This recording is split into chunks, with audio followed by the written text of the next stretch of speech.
Bom, boa noite a todos, muito obrigada pela presença. Nós somos a Bridge 3 Gestão Sustentável, somos um centro de treinamento do Global Reporting Initiative no Brasil, o GRI, que é um dos padrões mais utilizados no mundo para fazer relatório de sustentabilidade, que é uma forma de você integrar o ambiente social e governança na sua gestão, e é uma comunidade global engajada na transparência, para trabalhar pela transparência das empresas, e nós também atuamos para ajudar as empresas nessa jornada. Eu sou a Daniela Manoli, fundadora da Bridge 3. Vou passar a palavra para Amanda Carboni, que trabalha com a gente na Bridge 3, é também instrutora dos nossos cursos, que ela vai apresentar nosso convidado especial da noite. Boa noite a todos. Estão me ouvindo? Boa noite a todos. É um prazer realmente estar aqui hoje, ter o Preto Zezé, ter o Fernando aqui com a gente. E a gente hoje está com o Preto Zezé, que é empreendedor, é produtor artístico e musical, rapper, escreveu um livro, né, Preto Zezé? É ativista, cearense, criado nas quadras, favela de Fortaleza, e atualmente é presidente global da Central Única das Favelas, a CUFA, que é uma organização social que já tem mais de 20 anos de atividade e que desde a pandemia intensificou muito as suas ações no combate às desigualdades e está atuando em várias frentes aí, né?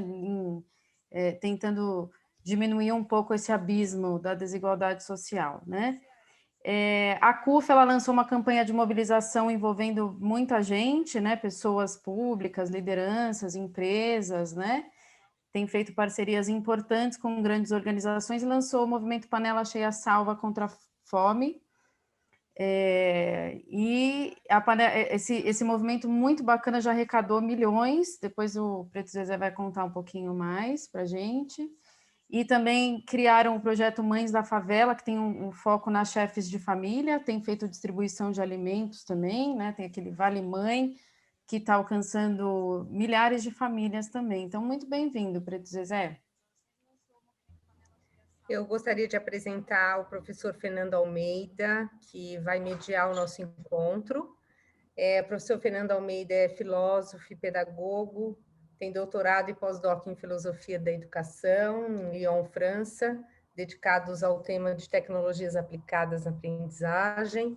Foi secretário da Educação na cidade de São Paulo, vice-reitor da PUC e vice-presidente da TV Cultura. Atualmente é professor do programa de pós-graduação em Educação Currículo da PUC, onde ele orienta teses e pesquisas na área da educação e tecnologias. Então, só para contextualizar, é também o meu orientador, foi meu orientador de mestrado, e agora eu iniciei o doutorado também com o professor Fernando Almeida, e é uma honra, professor Fernando Almeida, também tê-lo aqui conosco. E eu queria passar a palavra para você, para começar a conversa, o bate-papo com o Preto Zezé. Muito obrigado pelo convite, obrigado, Preto Zezé, ter aceito também, isso é muito honroso para todos nós. E eu vou, sinteticamente, dar um pequeno cenário daquilo que a gente espera, gosta que o Preto Zezé traga para nós nesse momento do Brasil e do mundo todo. Primeiro, o trabalho do Preto Zezé, ele remete-nos a todo momento à questão da ética. Quer dizer, o que é o bem? O que é fazer o bem? E fazer o bem está absolutamente ligado à felicidade. Se eu faço o bem, eu tendo a ser feliz. Por outro lado, fazer o bem nunca é só para mim, nem só comigo, nem com a minha pequena família. É impossível, como dizia o poeta, ser feliz sozinho. Ou seja, a felicidade do ser humano e as suas ações que conduzem a isso estão diretamente ligados à felicidade do outro. O outro, se não for feliz, eu não posso ser feliz. E Paulo Freire dizia isso com relação, por exemplo, à liberdade. Ninguém pode se libertar sozinho. Eu me liberto junto com os outros, mediado com os outros e com o próprio processo de libertação dos outros. Então, nesse sentido, ética, esse contexto que eu queria que o público que está aqui assistindo percebesse essa articulação daquilo que o Preto Zezé vem fazendo e da análise que ele faz da situação brasileira, nos remete diretamente a uma coisa chamada ética. Só que tem só isso que eu vou complementar, tem uma diferença da ética mais antiga, que dizia que a minha ética é fazer aquilo para os meus próximos, para a pessoa que está próxima de mim. E eu, para julgar se eu sou bom ou sou ruim, eu analiso o meu passado. A nova ética, que eu acho que, de alguma forma, o Preto Zezé inaugura com o grupo dele, com as atividades dele, com as composições que ele faz, e eu acho que, de alguma forma, até o Bridge 3 está fazendo, quer dizer, quer fazer isso, é a ética do futuro, é o compromisso com o futuro. Não adianta eu imaginar que o bem eu faço analisando o que eu já fiz. O bem eu só posso fazer imaginando o que vai ser do futuro, o que vai ser da Terra, o que será daqui a 50 anos, 60 anos, 100 anos, porque isso é que me faz ter uma ética de um compromisso mais radical do que só com a minha vida, mas aquilo que a minha vida também deixa para o futuro. Então, essa ideia, ela cria um conceito muito rico de solidariedade, porque solidum, né? Lá em latim, um velho latim, o sólido é aquilo que consolida, junta, tem organicidade, tem ligações entre as coisas. O que, de fato, a solidariedade faz, e eu acho que os exemplos que nós vamos ter agora do Preto Zezé são nessa direção, é que torna aquilo que é disperso, que é fragmentado, que é pulverizado, que é odiado nos outros, pela solidariedade, eu ajunto e crio possibilidades de convívio, de coesão social, de paz social, de beleza, de estética, de música. Todas as manifestações artísticas são manifestações solidárias, quer dizer, elas juntam os diferentes de maneira que elas sejam harmoniosas, que elas digam alguma coisa e que me tragam o bem-estar. Eu queria, Preto Zezé, dentro desse contexto um pouco teórico e meio filosófico, poético aqui, que eu abri essa nossa conversa, queria que você contasse um pouco para nós, antes de entrar, talvez, na sua operação específica, você contasse um pouco como é que você vê o cenário do mundo e do Brasil, de maneira especial, com relação a essa construção de uma solidariedade, construção de uma fraternidade que está desmanchada, não é? Seja pelos motivos da organização capitalista de muita concentração de renda, seja pelas políticas que acompanham a desagregação da sociedade. Quer dizer, falar da solidariedade dentro desse contexto do Brasil, do mundo de hoje. Como é que você está vendo o mundo que nós estamos enfrentando? Nem estou falando só da pandemia, estou falando do que ela evidenciou de maneira mais gritante, mas que já estava latente nas nossas vidas sociais.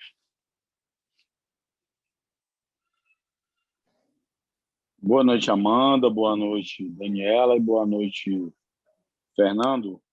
Primeiro, eu quero agradecer o convite por poder compartilhar o que a gente está fazendo, né, nas favelas do Brasil, e do que a gente tem desenvolvendo, e ter merecido a atenção de vários setores da sociedade. Isso eu acho uma coisa super positiva, porque até então os setores que a gente atua, né, o território de onde a gente atua, de onde a gente trabalha, isso tem a ver com a resposta que eu vou lhe dar, eles têm sido percebidos, aí eu acho que é o primeiro ponto da nossa ética, perceber esses lugares somente como carência, sofrimento, tragédia e violência. Isso passa por uma naturalização do que nós estamos vendo no país, do que está acontecendo no Brasil, né? Então, acho que a primeira coisa é desnaturalizar as tragédias que acontecem e o olhar que nós temos sobre esses lugares como somente olhares de lugares de pessoas carentes e sofridas. Mas há muita coisa acontecendo nesse lugar. E como é que nós temos exercitado? Na verdade, a CUFA na verdade, ela não entrou nesse fluxo por causa da pandemia. A pandemia nos obrigou a gente a se expor mais, né? É a primeira vez que a gente vai a público pedir comida, dinheiro, material de limpeza, porque literalmente nós estamos numa guerra, num naufrágio geral, mas esse naufrágio nos obriga a ir a público porque o afogamento ele é seletivo. E o afogamento é seletivo para quem está na favela, é seletivo para quem tem as comorbidades, é seletivo para quem tem que pegar ônibus, tem metrô todo dia para manter os serviços essenciais andando, é seletivo quando essas pessoas que vêm desses lugares são consideradas essenciais para trabalhar e manter o país andando, mas elas não são consideradas prioritárias para serem vacinadas, por exemplo, e aí está aí o número crescente de mortes em quem trabalha na farmácia, em quem trabalha no aplicativo, em quem trabalha no posto de gasolina, em quem trabalha limpando o lixo da cidade. Então, isso reflete um pouco de que ética nós temos no Brasil e de que ética a favela está dando como resposta. E agora, entrando mais especificamente na sua pergunta sobre o ponto de vista ético, é necessário entender que a nossa ética está submetida às condições desiguais que a sociedade forma a nossa perspectiva, constrói referências civilizatórias, nos pactos civilizatórios que nós travamos e que hoje estão rompidos, né? De onde eu venho, de onde eu me criei, nasci e de onde eu atuo até hoje, tenho um vínculo com esse território. A ideia de Estado democrático de direito, de ética, ela varia muito. Primeiro que o Estado democrático não existe. Eu vejo os debates na sociedade hoje sobre o Estado mínimo, sobre o Estado necessário, sobre o Estado eficiente, sobre o Estado que funcione, sobre o teto de gastos que ele redireciona os gastos e limita os gastos estatais. Mas ninguém fala o óbvio, do ponto de vista ético, é que esse Estado ele é ausente nos territórios das favelas do Brasil. Então, eu acho que esse é um primeiro ponto de partida para se discutir que ética nos unirá, porque a nossa ética ela varia de acordo com a nossa origem de classe, com a nossa perspectiva étnico-racial de Brasil, com o nosso lugar de onde nós estamos falando, habitando e vivendo, das nossas vivências. Então, acho que esse é o primeiro ponto.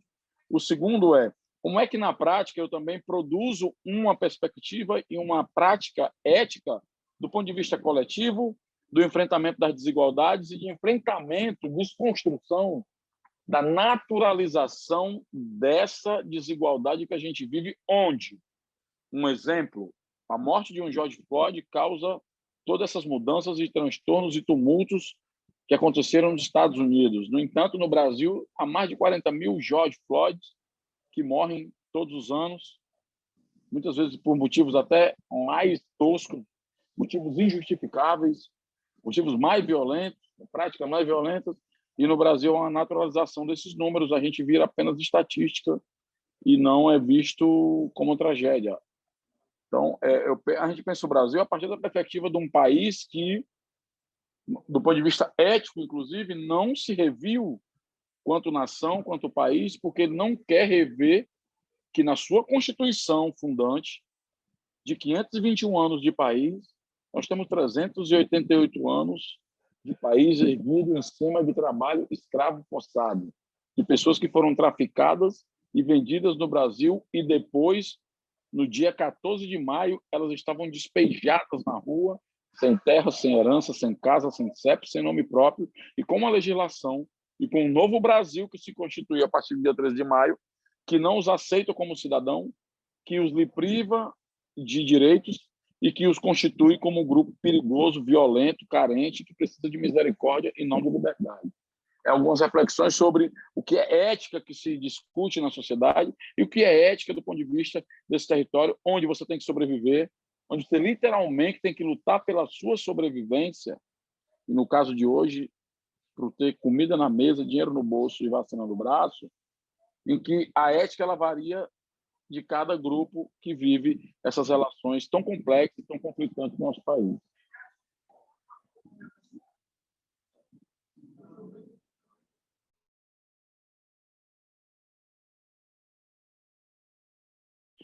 É de tirar o fôlego, o nível de reflexão que você traz e o patamar que você coloca a dimensão ética que nós estamos tendo que viver nos dias de hoje.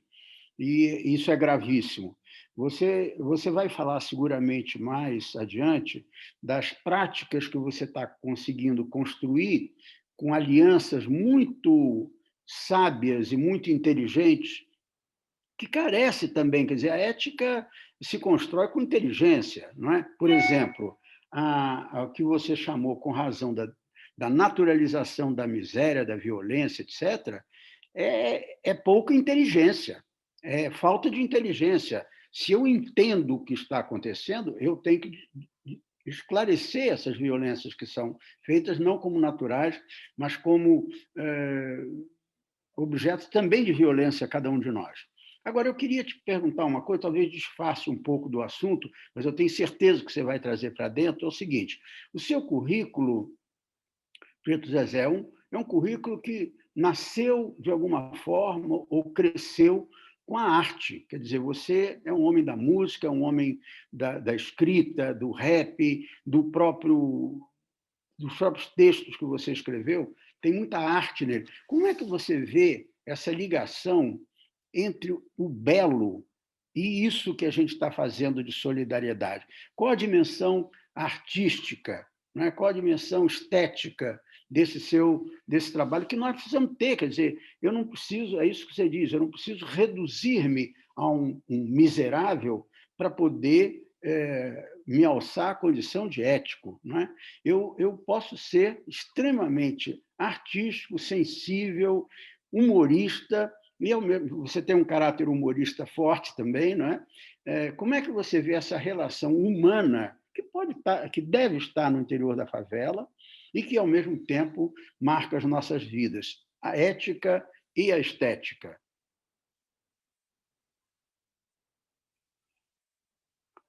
Está sem som. Isso é uma questão interessante, Fernando, porque nós acabamos de perder o Paulo Gustavo, que interpretava um personagem muito conhecido na vida brasileira, que é a Dona Hermínia, infelizmente uma mãe que traz os dilemas da vida de ser mãe solo, numa sociedade brasileira onde, por exemplo, nas favelas, 47% das mulheres elas são mães solos. Ela traz essa dimensão estética, artística e, principalmente, da afetividade no subjetivo das pessoas. E é justamente no mês das mães que a gente perde uma mãe comum, uma mãe das pessoas mais simples, uma mãe das pessoas que vivem um cotidiano da dureza de que, por exemplo, nesse momento, você imagina, Fernando, Daniela e Amanda, elas têm mais proximidade dessa agenda, mulheres que estão com seus filhos, que têm um trabalho fixo, mulheres que são profissionais liberais, que são servidoras públicas, que tem alguém que lhe ajuda a criar seus filhos nesse momento. Elas estão há um ano nessa agenda. Imagina o nível de realidade que elas são impostas, né? Que é imposta para elas. Agora você imagine uma mãe de favela nesse momento que não tem quem a ajude. Os filhos estão há mais de um ano sem escola, em casa. Muitas vezes mais de 2 filhos, como nós vimos aqui. Eu estou em Salvador lançando um programa de ação emergencial que nós vamos fazer no Brasil inteiro, começa daqui. Você imagina essa mulher agora, nesse momento, ela está pensando o que ela vai botar na comida para os meninos jantar. E já é desesperada porque não tem o que colocar amanhã no café da manhã. Então, como é que a arte no sentido da possibilidade de ousar não aceitar esse destino traçado? Isso que eu acho que é a grande arte da favela, de desafiar a tragédia, de desafiar a tristeza, de desafiar o choro, de transformar o estigma em carisma e a dificuldade numa oportunidade. Eu conheci aqui, Fernando e as nossas amigas Amanda e Daniela, mulheres que nós atendemos entregando cestas básicas, mulheres que estavam com fome, estavam desesperadas, que levaram seus filhos no braço, do lado direito, e do outro lado uma cesta básica, um botijão de gás.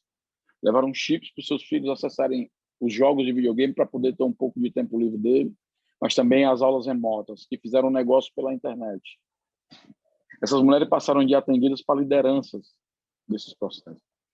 Mulheres que receberam um cartão, Fernando, Vale Mãe, de R$120 numa favela do Oitão Preto, em Fortaleza, que fica de frente a um hotel luxuoso onde recebeu o Paul McCartney, recebeu a seleção brasileira, receberam os grandes nomes da música brasileira, e no outro lado fica o Oitão Preto. E tem uma região do Oitão Preto que é conhecida como Walking Dead, porque são seres humanos que estão ali numa Cracolândia, condicionados, né, numa condição de zumbis.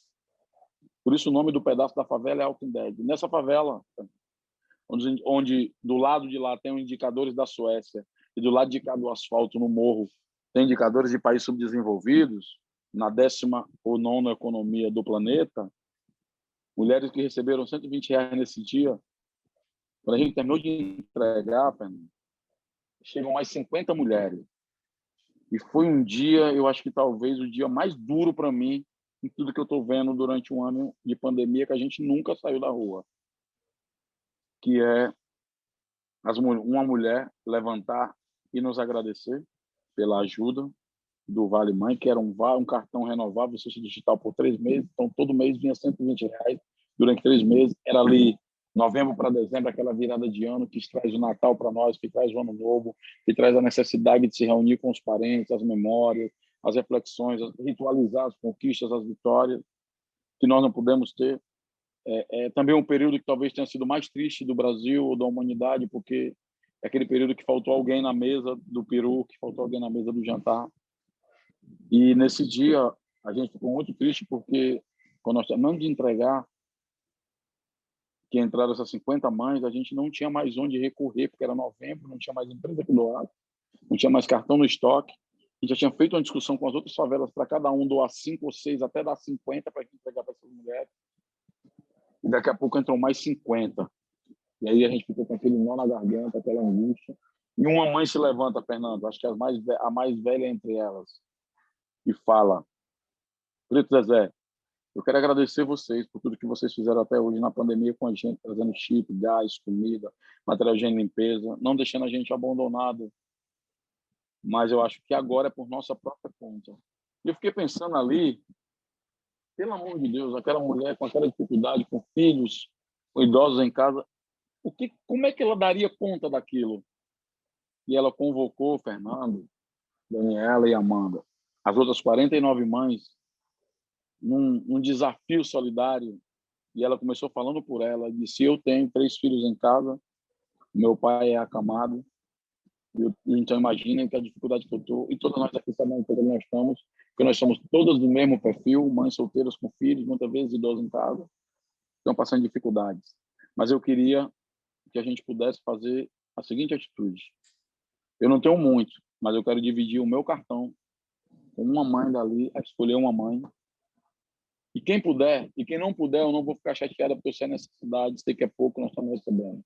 Mas quem puder, eu queria que fizesse algum movimento nessa direção. E, Fernando, o impressionante foi que 49 mães fizeram a mesma coisa. Dividiram os seus R$20. E é a palavra que elas usaram: eu vou adotar outra mãe. Então, isso é uma arte. Nós não estamos falando do momento de dificuldade do Brasil. Nós não estamos falando do momento difícil do Brasil. Nós estamos falando do pior momento da humanidade.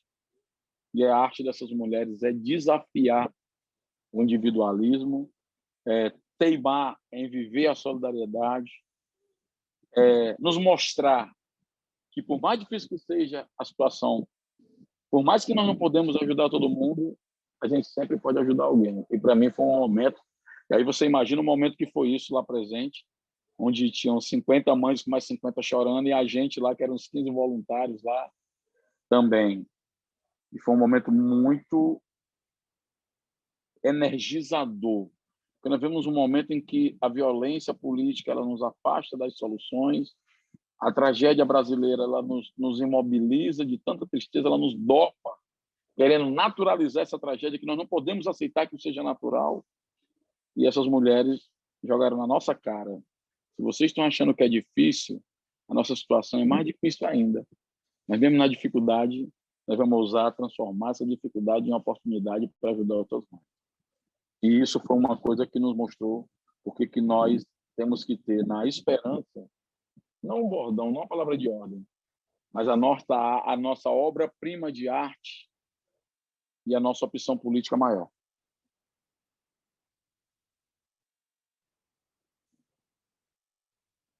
Maravilha, Preto Zezé. De fato, é emocionante e, mais do que uma emoção individual, é a compreensão que você traz assim para a gente dessa esperança geral do ser humano para com o ser humano. Não é um grupo para com outro grupo. A essência do ser humano é ser esperançoso, portanto, eu acho que a gente pode construir, mas a gente precisa de exemplos. A gente precisa de viabilizar, que é o que você faz com a CUFA e com outras atividades. Eu vou passar agora para a Amanda.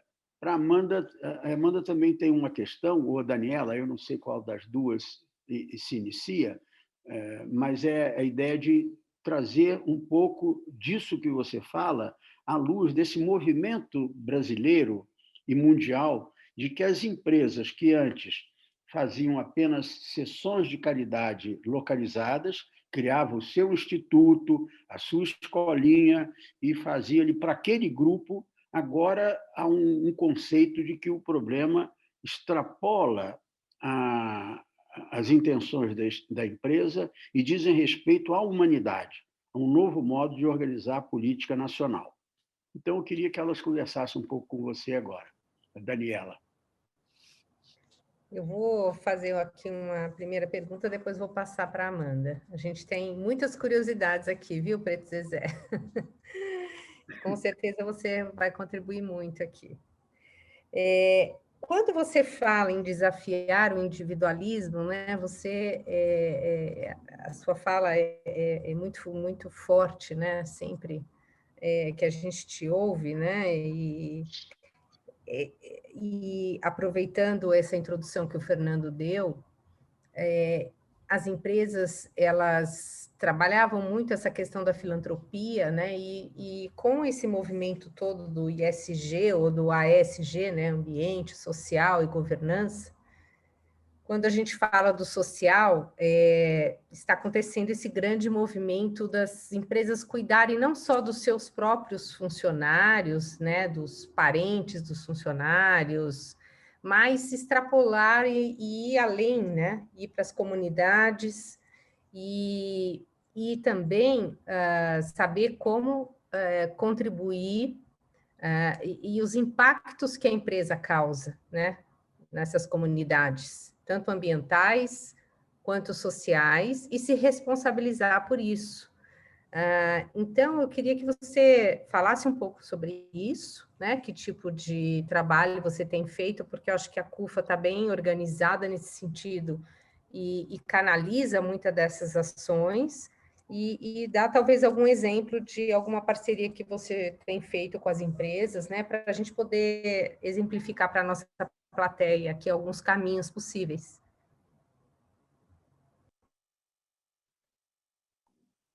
Eu acho que a primeira coisa é o seguinte: tudo que a CUFA tem feito não seria possível sem o setor privado.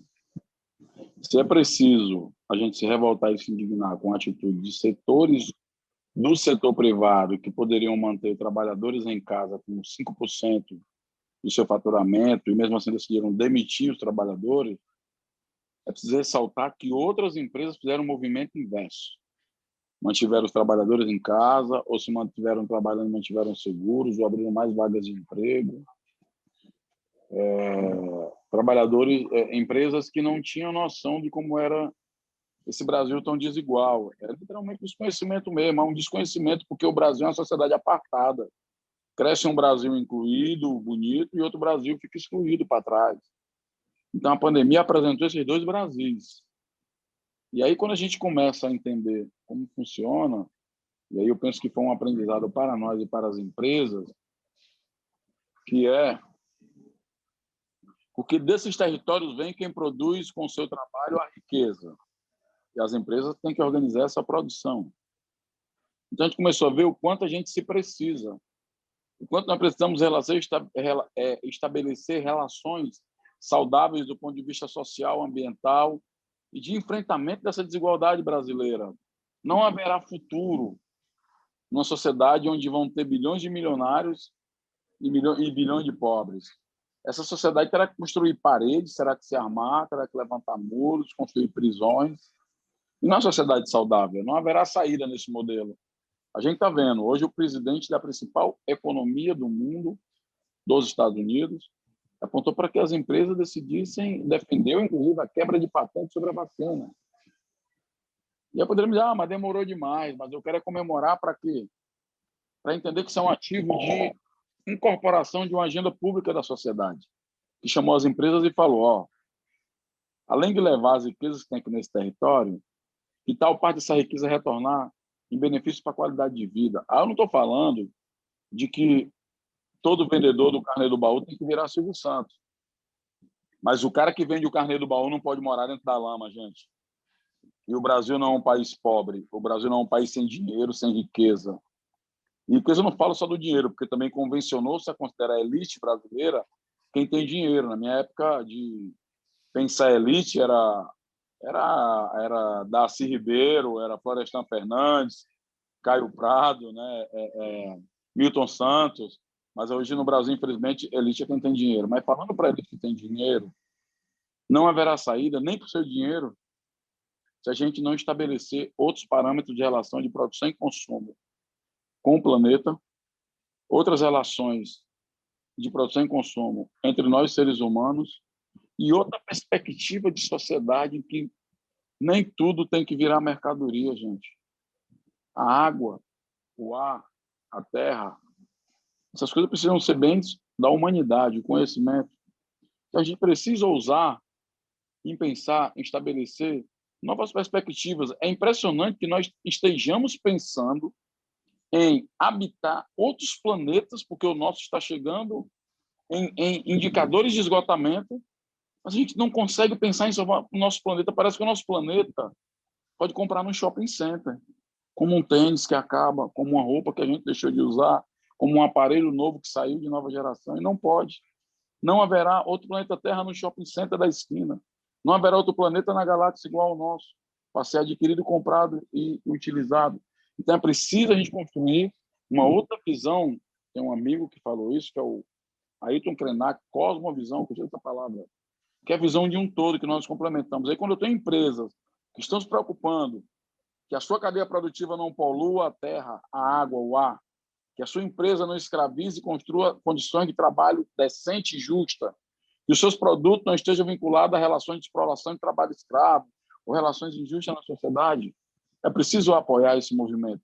É preciso estar junto desse movimento. É preciso reconhecer que isso é importante. Teremos uma outra sociedade que não terá empresa, não terá capitalismo, ok. Mas tem que começar a construir os valores agora. Não posso lutar por uma transformação que eu não sei nem quem vai ver. É preciso pegar na mão a esperança. É preciso protagonizar essa mudança agora.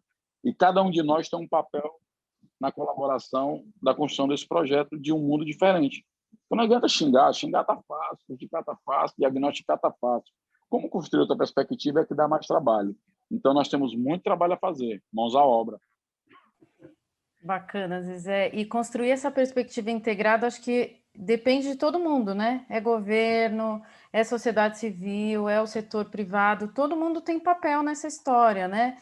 E é um pouco nesse sentido que eu queria te perguntar, porque você, no Roda Viva, quando você esteve no Roda Viva, você comentou que existe uma desconfiança em relação ao setor privado, né? Nesse papel, né, de filantropia, questão social, e também do setor privado em relação às organizações sociais. Então, eu queria saber de você, como que você acha que a gente conseguiria estreitar essas pontes? Vocês têm feito um trabalho fantástico na CUFA, justamente nesse sentido, né, de trabalhar com parcerias.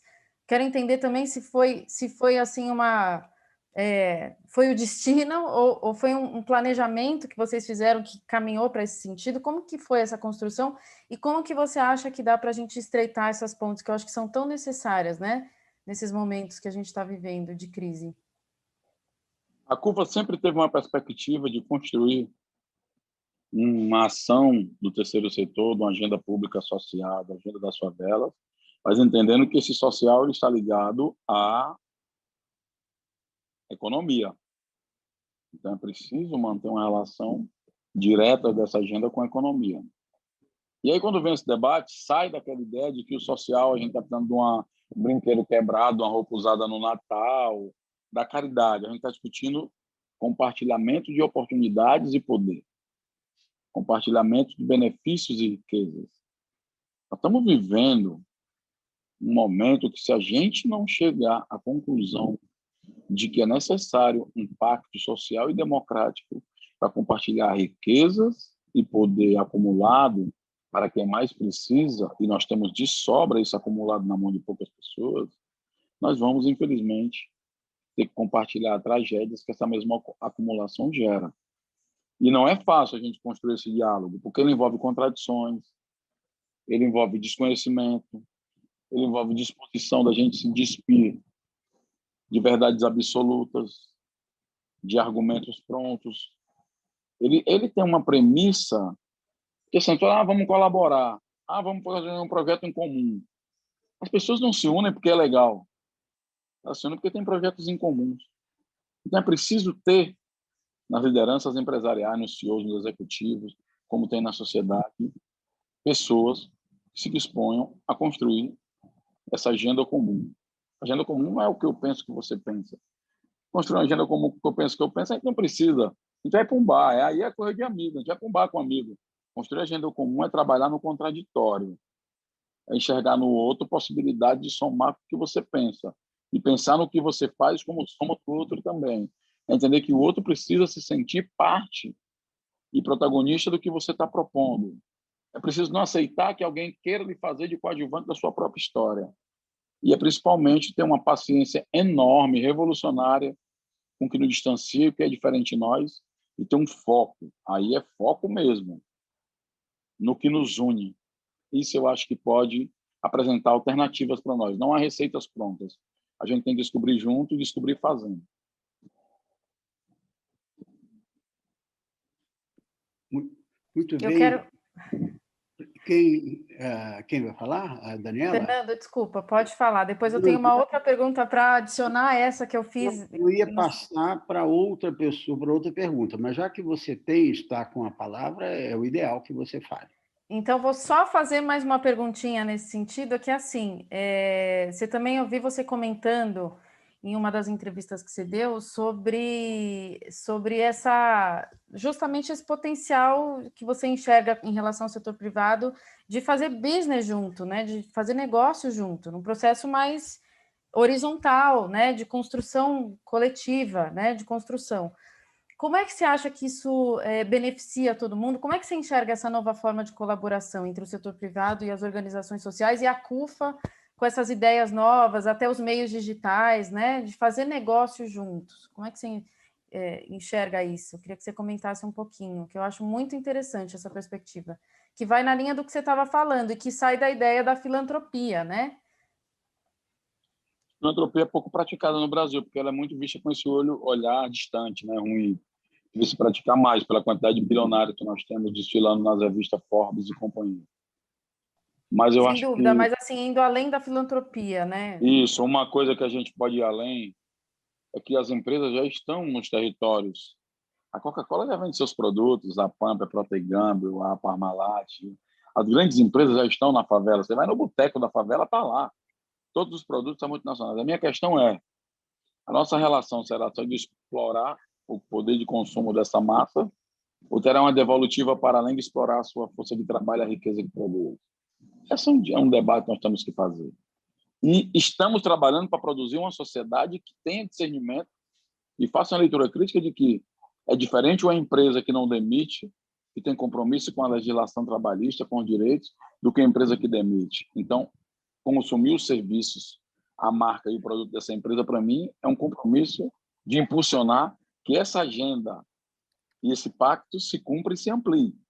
Então, está surgindo uma nova consciência em relação à conduta das empresas, marcas e produtos. Não precisa explanar isso e colocar isso de uma maneira natural, porque hoje a gente já consome aleatoriamente sem questionar nada. Isso vale para o canal de televisão, isso vale para a marca de roupa, isso vale para a marca de fralda, isso vale para a bebida. Todas eu quero saber da cadeia. Esse produto vem de que cadeia produtiva? Esse produto vem de onde? Vem de qual lógica? Vem de que relações humanitárias, trabalhistas, ecológicas? Isso vai contar muito quando as pessoas entenderem que o principal poder está na sua decisão. É a decisão do indivíduo que vai interferir coletivamente no processo de alteração da relação de produção e consumo. Quando isso ocorre, um indivíduo contagia todos os outros. E isso é muito importante, esse movimento coletivo. Só esse movimento coletivo é que pode mudar essas relações que estão tão enraizadas na sociedade e tidas como naturais.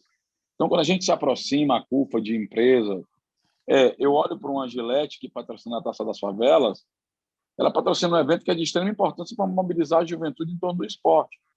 Mas eu levo em conta também que ela quer vender barbeadores para esse público, que é quando você está crescendo, né? Então, eu posso ter isso numa agenda de querer vender o produto, mas eu posso também ter isso num ativo de fortalecer e dar musculatura ao maior movimento de favelas que eu tenho, movimento social através do esporte no mundo, que é a Taça das Favelas. Ganha a empresa e ganha eu também. Eu vou ter cidadão organizado, eu vou ter juventude engajada, eu vou ter uma perspectiva diferente da favela, eu vou pautar a mídia comercial com outro olhar sobre esses territórios, sobre essas pessoas, e eu vou construir network e rede em milhares de favelas do Brasil com esse público que é mais difícil estar conectado, que é a juventude. Eu estou aqui modelos para você, para quem está nos assistindo, desenhar na prática, ver na prática como as coisas acontecem. Quer dizer que você está falando, Preto Zezé, que as pessoas que vivem nas favelas representam um grande poder, né? Eles têm um poder muito grande quando a gente fala na opinião do consumidor, né? Desses produtos, se eles decidem, por exemplo, não consumir um produto porque esse produto vem de uma cadeia de fornecimento que contrata mão de obra escrava, e isso espalha muito rápido pelas pessoas, eles podem decidir não consumir. Então, esse é um poder muito grande que está nas mãos das pessoas, né? Eu acho que os consumidores, em geral, estão acordando para consumir conscientemente, e eu acho que esse movimento é de todas as pessoas, né? Porque desde a pasta de dente até o tipo do arroz, do feijão que você consome, a soja que vem da área desmatada, tudo que chega dentro da sua casa, vai chegar uma hora que as pessoas vão ter consciência de onde está vindo tudo isso, né? É muito importante isso que você colocou, né? Eu não sei se eu interrompi a sua questão aí, Amanda, que você estava fazendo, mas eu achei importante fazer. Não, complementou, inclusive, complementou. Esse complemento. Você quer fazer mais uma pergunta, Fernanda? Depois a gente volta aqui, que nós temos mais, né, Amanda? Ótimo. Nós temos já uma pergunta aqui no chat, foi feita pelo Kiko, que é professor da rede pública, trabalha nessa região, exatamente Barueri, que vocês conhecem bem, mas a pergunta dele a gente pode deixar mais adiante, mas eu queria perguntar uma coisa, antes de passar para vocês, Preto Zezé, é o seguinte, esse pacto social que você fala, que supõe diálogo, esse diálogo é entre um monte de atores, não é? Não é só a indústria com um grupo social definido, nem só o Estado, é também o governo, que é diferente do Estado, é também a família, é o modelo econômico, mas a religião tem a arte, você já falou, mas a religião tem tido um papel importante, para o bem e para o mal. Como é que você vê, na experiência que você teve, o papel das organizações religiosas na possibilidade de configuração desse pacto, desse diálogo? Como é que você vê isso? Fernando, eu vejo que as organizações religiosas de base de favela, elas constituíram um estado de bem-estar improvisado. Nós trabalhamos com elementos extremamente fortes para quem o Estado brasileiro nunca existiu. Estou falando da pessoa que está na fila no hospital, no corredor, numa maca, eles estão lá orando, trabalhando com essa pessoa. Um morador de rua que foi despejado muitas vezes, saiu da família porque tem problema de alcoolismo, de droga, decidiu morar na rua, sei lá, está fugindo de alguma coisa. Falando das pessoas que estão em presídios, de suas famílias que estão na porta, que chegam às 5 da manhã, para poder entrar 10 horas da manhã para fazer uma visita, entregar uma comida, um jumbo, um alimento, ou pessoas que estão junto dos desvalidos da sociedade. Precisa entender que é aí que essas pessoas atuam, aí que elas dialogam, e aí que elas constroem essa perspectiva. Os líderes de igreja que estão muito preocupados com dinheiro e com dízimo, eles não vivem esse cotidiano, eles não compreendem essa dinâmica.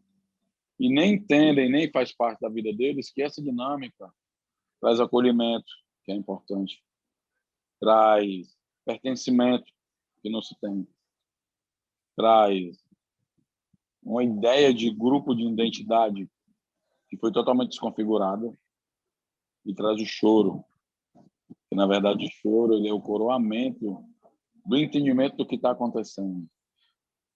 Então, é importante a gente pensar como conectar com esses grupos sem perder a referência do que nós acreditamos, sem perder, eu acho que a ideia de humanidade, no seu sentido mais amplo, mais diverso. E é preciso se praticar compaixão, é preciso compartilhar na prática a solidariedade, é preciso compartilhar perdão, é preciso compartilhar acolhimento. Esses grupos fazem muito isso nos territórios. Não é à toa que eles são fortes, e são muito fortes e vão crescer ainda mais. Bom, obrigado. Eu queria passar para a Amanda ou para a Daniela, conforme vocês combinarem, e já encaminhando para o encerramento, porque faltam 10 minutos para o término, e logo depois que vocês fizerem, eu trago a pergunta do Adenilton, e aí a gente pode caminhar para o encerramento. Amanda, pode perguntar.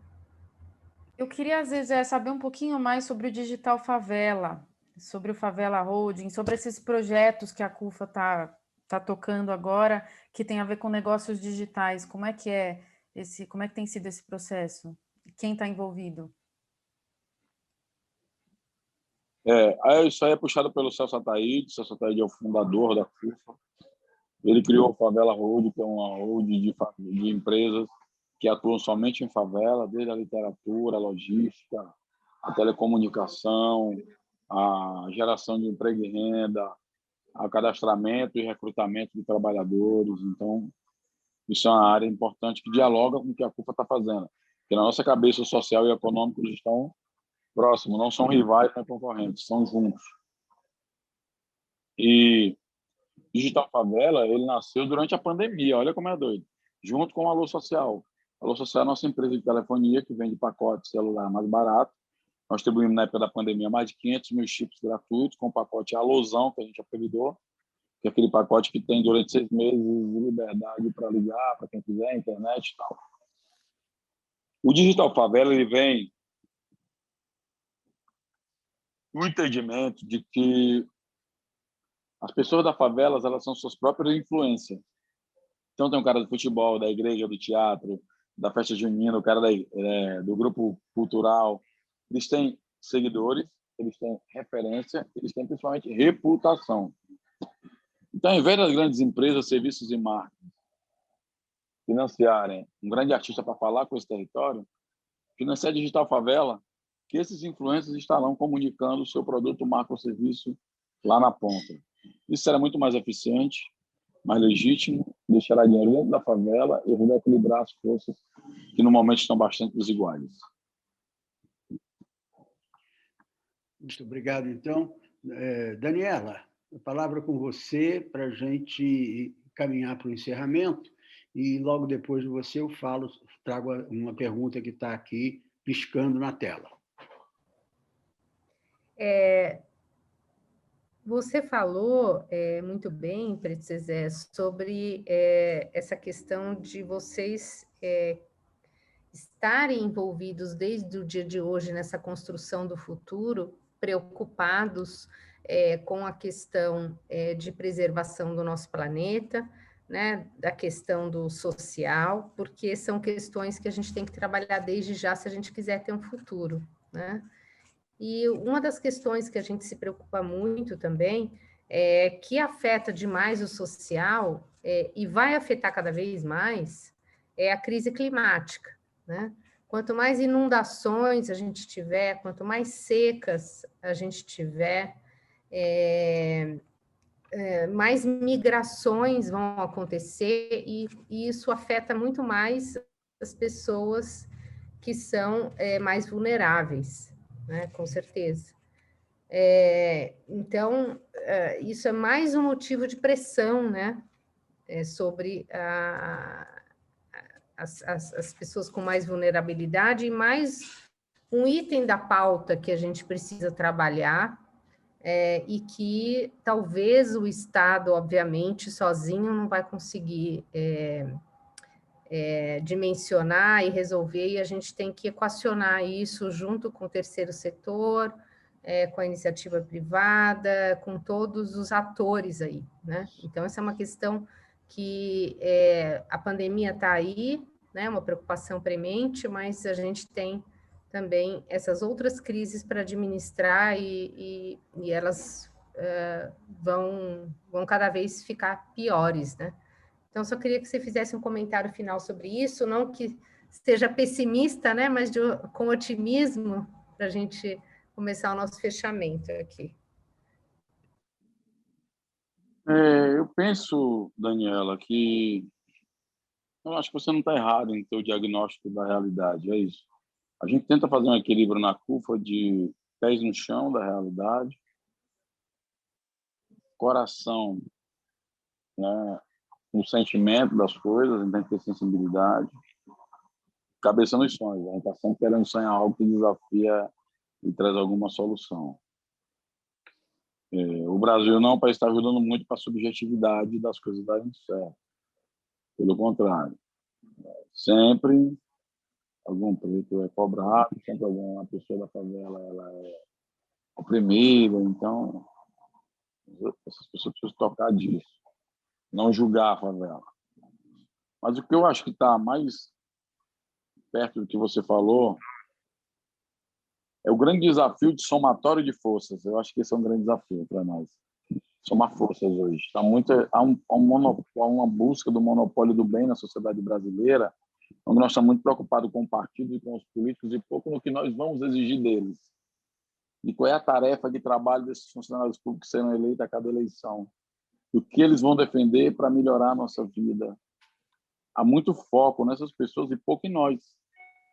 A gente precisa olhar para nós, exercitar esse olhar, autocrítica, mas algo que não nos imobilize, mas que nos mobilize, que nos emocione, que nos empolgue, que converta esse carisma, esse estigma em carisma, essa dificuldade em oportunidade. Eu acredito nisso. E para isso eu estou lutando, e para isso a CUFA trabalha, e nós vamos manter isso até o final. Obrigado. Eu vou fazer a pergunta do jovem. Você responde um pouco como fechamento da sua fala para hoje.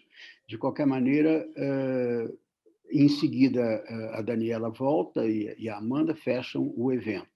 A pergunta é como eu já tinha anunciado, do professor Kiko, que é professor de Educação Física, fez o mestrado na PUC também, e aqui traz uma pergunta a partir da música política de Ataliba e Afirma. Que traz de política em política é o nome da música. Isso, é isso aí. E ele pergunta o seguinte, ele faz uma série de considerações e pergunta o seguinte, seria mais do que o momento da classe mais pobre levantar a cabeça e buscar as mudanças dentro dos campos políticos, e que é a inspiração que essa música traz? É um momento de aproveitar essa situação, não no sentido oportunista, mas no sentido histórico, de fazer um movimento um pouco mais radical com relação às mudanças do campo político. Kiko. Pode responder? Pode. Fernando, eu acho que a gente tem que resgatar primeiro a função esperançosa da política. A política, do jeito que está hoje, as pessoas não se sentem representadas por essas pessoas que estão aí. A política é uma coisa secundária. As pessoas votam de uma maneira descartável. Ela vai lá, vota e depois não vai cobrar nada de ninguém. A grande maioria faz isso. Por quê? Porque na cabeça delas, ela vai negociar uma relação pessoal e tal, de algum dinheiro, alguma vantagem e tal, mas no geral, ela sabe que ele passa a eleição e vem a eleição e muitas coisas não mudam. Então, a primeira questão é, como é que nós falamos para presidentes amigos, para calcular, para políticos amigos, para pessoas que estão no ambiente político, como é que traz a política de volta para a realidade e a necessidade das pessoas? Porque ela está muito distante, né, cara? Você vê hoje a política nossa. Nós estamos precisando de vacina no braço, comida na mesa, dinheiro no bolso. Deveria ser o debate central do Congresso Nacional. Deveria ser a pauta única até resolver isso. Mas não, essas questões, elas ficam ali, vêm no momento, saem, vão e voltam. Então, eu acho que é mais do que chegado o momento de que as pessoas não virem feudo mais de partidos, mas qualquer legitime, né? Qualquer iniciativa que venha no rumo da nossa agenda pública. A gente precisa ter uma agenda pública, entendeu, Fernando? Para pautar políticos, partidos, a sociedade, meio de comunicação. Se a gente não tiver, nós vamos a reboque de novo do auxílio que mandaram a gente. Vamos ser coadjuvantes da nossa própria história, e aí eu acho que a gente volta para estaca zero. Então, Pedro José, muito obrigado pela resposta a pergunta do Kiko também, ao conjunto das nossas respostas. Você sabe que hoje você é uma referência para a juventude, nas escolas. E, outro dia, eu dando uma aula a partir de um vídeo que você fez, de um material que você produziu, na verdade, o da República da Manhã, eu falei do seu nome. Por que ele escolheu Preto Zezé? Se preto é um estilo de nome que tem uma briga ali, usa, não usa, negro. Aí um rapaz que é negro, na verdade é uma menina que é negra, ele é um transexual, ele dizia o seguinte: olha, o Preto Zezé fez o quê? Ele transformou um tabu, que é o preto, em totem, que é o preto do Preto Zezé. Quer dizer, queria agradecer. Eu estava nessa aula, hein, professor? E ela, na verdade, ela criou para ela, né? Esse aluno criou para ela o preto dela é Bárbara. Ela colocou Bárbara antes do nome dela, porque ela queria algo que adjetivasse ela. Então, ela se chama Bárbara. Então, ela queria algo, e aí, por isso que ela deu essa explicação, né? E a gente ouviu também sua explicação, né, Preto Zezé? Por que você colocou, né? Que você, às vezes, constrangimento que as pessoas têm em falar a palavra, né? Você quer tirar isso das pessoas, né? E, na verdade, é um totem... interromper, professor. Não, ótimo, complementou muito bem. É um totem que você cria, não com a sua figura, não com a sua pessoa, mas com a sua prática e com a sua modalidade de propor a coesão social, a fraternidade, mas, basicamente, esse projeto solidário que o Brasil precisa e sem o qual ele não se constituirá como uma nação rica, poderosa e humana. Precisamos de muitas pessoas como você, mas que você se dedique cada vez mais a essa tarefa, só nos dará alegria como educadores, como pensadores e como cidadãos brasileiros. Então, agradeço muito a sua disponibilidade de trabalho, a riqueza da sua vida, e eu passo agora para a Daniela e para a Amanda, para elas encerrarem, agradecendo muito a presença de todos que vieram hoje aqui. Muito obrigada, Preto Zezé, novamente, por ter aceitado o nosso convite. Foi, assim, muito rico esse debate. Vai ficar disponível também no YouTube, para quem não pôde assistir. Professor Fernando, foi também muito bom, sempre uma alegria tê-lo e um aprendizado muito grande. Amanda, muito obrigada também. Eu quero também que você se despeça, por favor. Nádia, obrigada por ficar no apoio aí para a gente. E até uma próxima oportunidade, né? Faço as palavras que o professor Fernando falou de você, Preto Zezé, foi uma honra mesmo. Muito obrigada. Uma honra e uma inspiração muito grande, viu? Muito bom ter você aqui com a gente. Obrigada, Preto Zezé. Obrigada, Fernanda. Obrigada a todos. Obrigado a vocês. Depois manda o link para a gente compartilhar esse papo, é importante. Muita gente está pensando tipo a gente, mas não consegue se conectar. Então, quanto mais a gente espalhar, melhor. Muitos dizem que... Eu estou ouvindo, mas vocês são poucos. nós somos poucos em muitos lugares, então nós somos milhares, nós somos milhões. Nós não vamos desistir da vida, não vamos desistir de sonhar, nós não vamos desistir de acreditar num mundo e num país melhor. Contem comigo. Muito bem, muito obrigado, boa noite a todos, então. Boa noite. E nos encontramos em outra situação, principalmente vai haver um evento com você, agora no fim de maio, no SESC, um debate seu com Paulo Marcum, promovido pelo SESC, pela PUC e pelo CETIC. As pessoas que estiveram aqui estão convidadas para esse encontro no fim de maio. Vamos lá. Um abraço, então. Obrigada, Fernanda. Obrigada, Princesa. Obrigada, Amanda. Obrigada, Nádia.